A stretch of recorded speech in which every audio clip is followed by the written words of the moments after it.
Welcome to another video from Dr. Lock. We're going to have a look at the Jackson Mortice lock indicator bolt suitable for toilet doors. Now, a lot of people use this on commercial toilet doors, restaurants, things like this, because they comply with the disabled access rules. I'll take you through and just quickly show you what's in the box.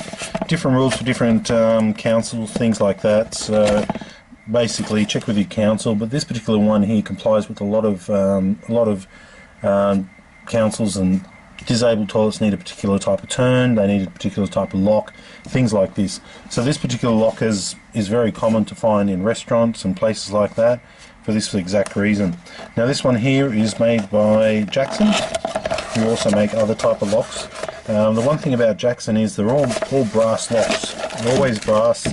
They're made by a company in Tasmania. It's a family business. They make great products. They've gone back to the old schooling way of making locks, where things are made, I believe, by hand, and they're made by solid brass. So the quality is always quite good. And on top of that, the products often are a little bit slow to order, but that's not a problem. And often the quality is always exactly where it is. So these products here, I'm not 100% sure, but I believe they are made in Australia, which is a great thing. Most of the other locks are always made in China. So right now I'll take you through this Jackson toilet indicator lock, and I'll show you the sizes and all the rest. This is just striker plate used for on the frame. You would chisel this in and make it all flush, and that would be on the frame. You got 4 screws there. 2 would be for here, and 2 would be for here as well. This is the bolt, and that protrudes when the door is locked. I have a screwdriver here. I'll quickly show you the projection of this bolt. If I can, there we go. Nice drive work. I'll let you know when I was turning it there's no click click. I can just feel it nicely moving out.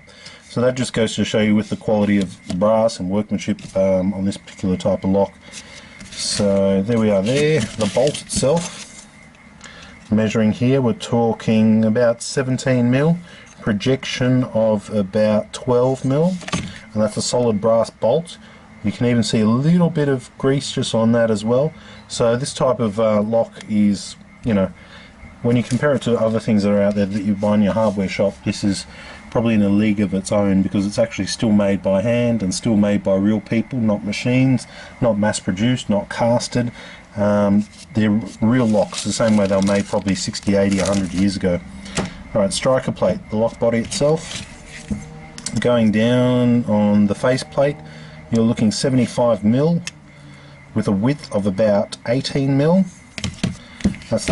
That's the lock itself. The body, 75 with a backset of 55. Height, we're talking about 40, 43. Width, about 11mm. Okay, solid brass once again, solid brass. The indicator itself right here, this connects through with this spindle drive here. The length on this is quite good. You can always cut this down, most likely you will need to cut it down to fit it. 67mm. 67mm through the actual door. This also has a recessed part here, and I'll measure the recessed part, or recessed or shank or whatever you want to call it, talking about 13mm. So if your door was, let's say for example this ruler, when you install this, it will be coming in about 13mm, where the lock body would now need to sit, and that would be coming in at about 12mm. So the shortest distance would be those two put together. You can also just put a grinder on this and chop it down to the appropriate size if you wish. And of course 2 screws would go on the outside here to hold this in place. So when it's engaged or not engaged, that would spin around. On the inside here you have your internal turn snip. So basically you just pull the door,